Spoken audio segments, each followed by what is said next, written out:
What if slipping into a clown costume for your kid's birthday party didn't just ruin the day, it turned you into a child-devouring demon from hell? Buckle up, horror fans, because the 2014 Nightmare Clown is one of the most unhinged, stomach-churning possession stories ever put on screen. On the day of her son Jack's birthday, Meg decides to throw a clown-themed party. Even though he's little, Jack is obsessed with clowns, so Meg hires a professional entertainer. But the clown cancels at the last minute, right after the party has already started. Panicked, Meg calls her husband Kent, a real estate agent who's finishing up work on one of their properties. Kent searches the house for anything he can use and finds an old trunk containing a complete clown costume. He puts it on and saves the day, turning the party into a huge success. After the guests leave, Kent carries a sleepy Jack to bed, then joins Meg on the sofa.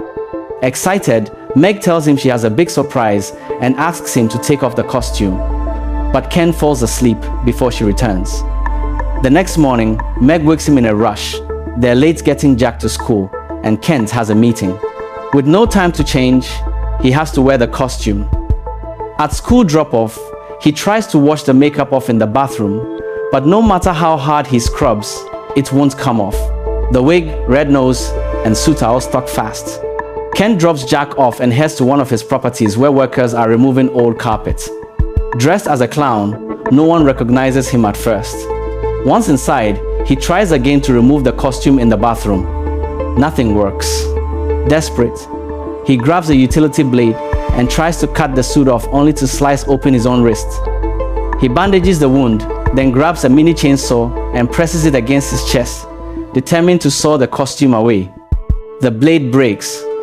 Out of options, he drives home still in full clown gear. Meg is stunned to see him unchanged. Kent explains everything. Though she doesn't fully believe him, she tries to help, yanking at the red nose. It rips away with a chunk of his actual flesh. Their dog immediately snatches and swallows the bloody nose. While Kent howls in pain, Jack walks in. Meg quickly takes the boy upstairs.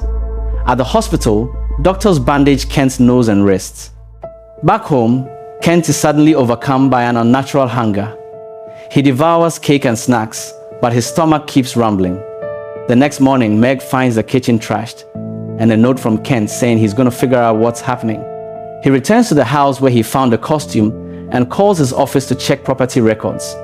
While on the phone, he notices the old trunk is now chained shut. Digging through the files, he learns the previous owner, Martin Carlson, is dead. As he sits in a cafe reading the documents, a child walks by and Kent's stomach growls violently. Still searching for answers, Kent stops at a Halloween shop and gets the contact for someone with the same last name, Bert Carlson, Martin's brother. When Kent calls and mentions the clown costume, Bert sounds terrified and begs him not to touch it. Kent admits he's already wearing it. Bert immediately invites him over. At Bert's house, the man offers Kent tea and begins explaining the costume's dark history. He and his brother created it, or rather, found it for a failed clown act. Bert describes an ancient creature with white skin and a red nose that lived in the icy mountains of Iceland. Every winter, it would lure 5 children into its cave and devour one each month. Over time, the legend faded and the figure became a children's party favorite. Suddenly, Kent feels dizzy. Before he can react, he blacks out. He wakes up tied to a chair. Bert admits the tea was drugged and calmly says the only way to stop the demon is to cut off the body parts it's fused to. Kent panics, breaks free, and fights Bert. In the struggle, Bert buries a cleaver in Kent's shoulder. Kent rips it out, disarms Bert, and flees with the revolver. Driving home, he tells Meg everything and begs her to call the police. Without realizing it, he said all of this in front of Meg's entire family on the sofa. Her father demands proof. Kent shows the shoulder wound and takes them to Bert, who is now handcuffed in the back of his car. The family thinks Kent has kidnapped an innocent man. When Meg's brother tries to pull off the clown wig, Kent snaps and breaks his arm in rage. Terrified, he leaves with Bert to go to the police station. On the way, Kent begins to transform his fingers and toes, stretch into long claws. Bert lunges forward, choking him with the handcuff chain. The car crashes. Kent climbs out unharmed, pulls the injured Bert from the wreck, and demands answers. Bert begs him to kill himself before it's too late, then passes out. Two children in a nearby stopped car catch Kent's eye. His stomach rumbles. Overcome by hunger and hallucinations, he flees into the woods. At a nearby campsite, a young Boy Scout hears growling and offers a cookie to the clown he finds.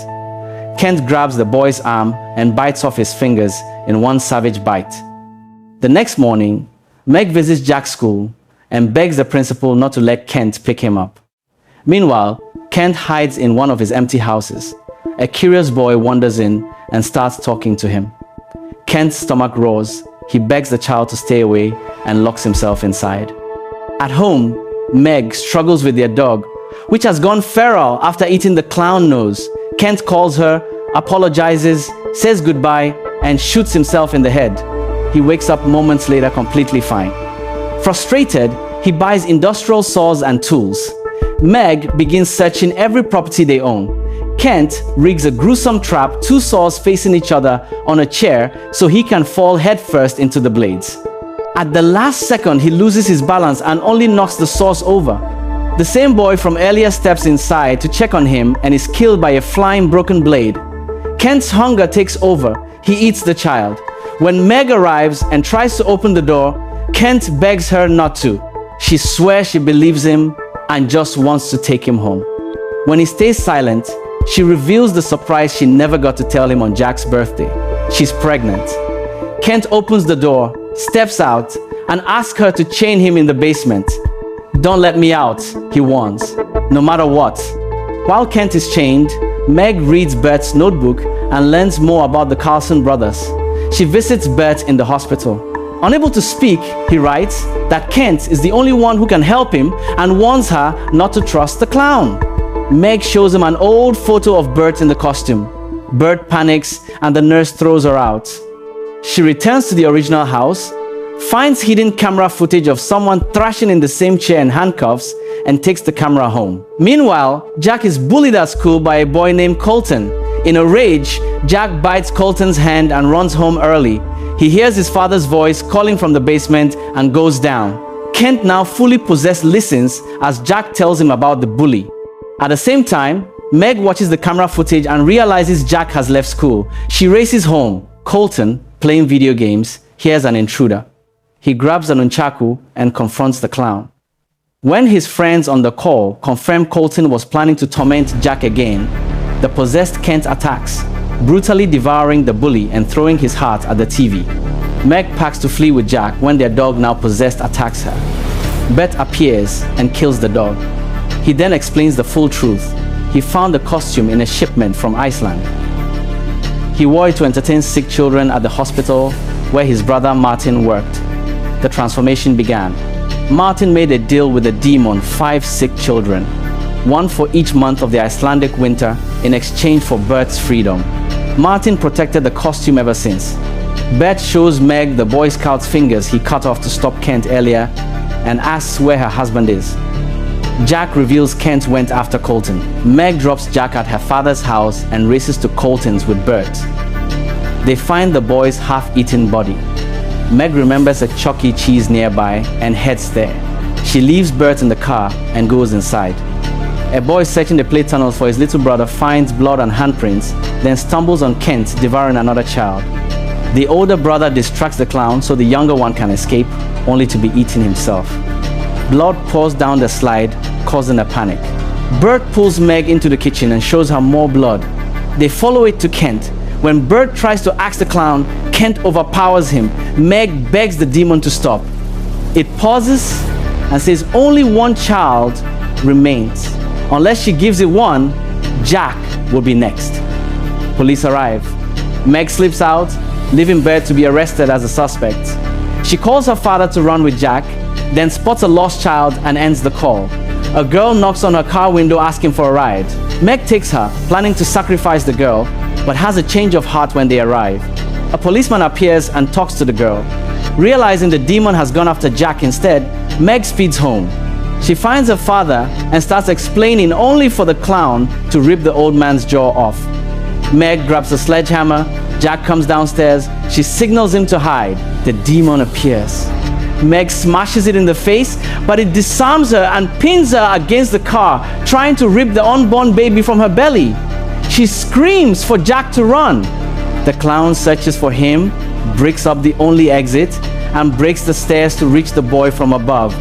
Meg chains the creature's neck, weakening it. She raises the sledgehammer for the final blow when Ken's voice pleads from inside the monster, "Help me." Jack refuses to fetch more chains, saying it's not his father anymore. The demon lunges. Meg swings with all her strength, severing its head. Colored blood sprays everywhere. The body dissolves, leaving only Ken's head and the empty costume. The police later investigate the crimes and confiscate everything, including the cursed suit, for evidence. So what did you think of Clown? Drop your thoughts in the comments, smash that like button if you enjoyed the recap, and subscribe for more movie breakdowns. See you next time.